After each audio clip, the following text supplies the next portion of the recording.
Oh dear. The 50-year wait is over for the Bucks. After the Suns take the first two games, Milwaukee goes four straight dubs. What was the turning point of this series in your eyes, Kenny?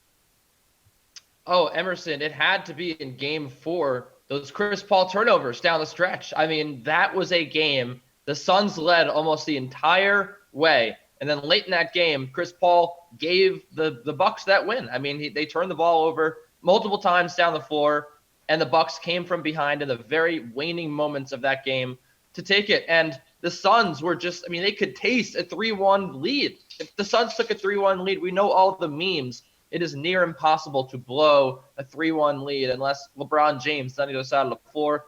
All credit to the Bucks. I mean, we're gonna spend this whole segment talking about how great Giannis is, how well they played, but the Suns had a 3-1 lead right there in their grasp, and they let it slip through their hands, and then they never won another game. So I think that was absolutely the turning point here. Game three, going back home to Milwaukee, they win by 20 points, whatever, it happens. You get a big home win. Game four was when the Suns needed to take back control, and they couldn't do it. Nick, what about for you? What was the turning point of this series?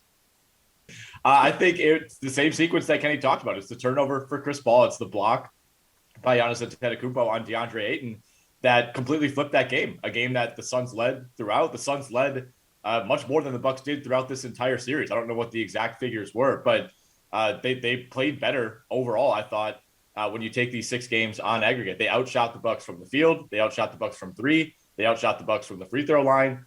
4 out of the 6 games in this series, I felt like Phoenix was in control of, at least to begin. Games 1 and 2, game 4, and then even game 5 when they jumped out to that 17-point lead and immediately blew it. It was kind of the inverse of what we saw in game 6 last night, where the Bucks had that great first quarter and then immediately did not score for like 5 minutes to begin the second. Phoenix just was not able to execute late in these games. Early in the first quarter, in the second quarter, in the third quarter, when things are a little more loose, they seem like the better team. But when push came to shove, when they absolutely needed to get stops and needed to get buckets, they couldn't do it 4 times in the series.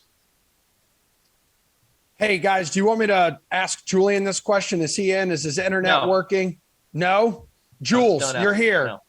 No. Good to have you here. Good morning to you. What would you say the turning point of the NBA Finals was this whole series?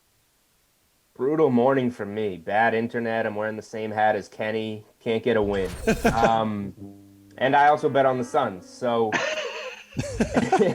yeah, the turning point in this series was the series going to Milwaukee. I don't know what these guys said because I wasn't in the Zoom, but, the home team was carrying serve in this series and broke serve in game 5 in Phoenix. So I think just Milwaukee getting that momentum going and getting that confidence going in game 3 in a 20-point win is what turned to the series, because after that it was 2 very close wins and a tied game going into the fourth quarter in game 6. So Milwaukee took care of business in all 3 close games.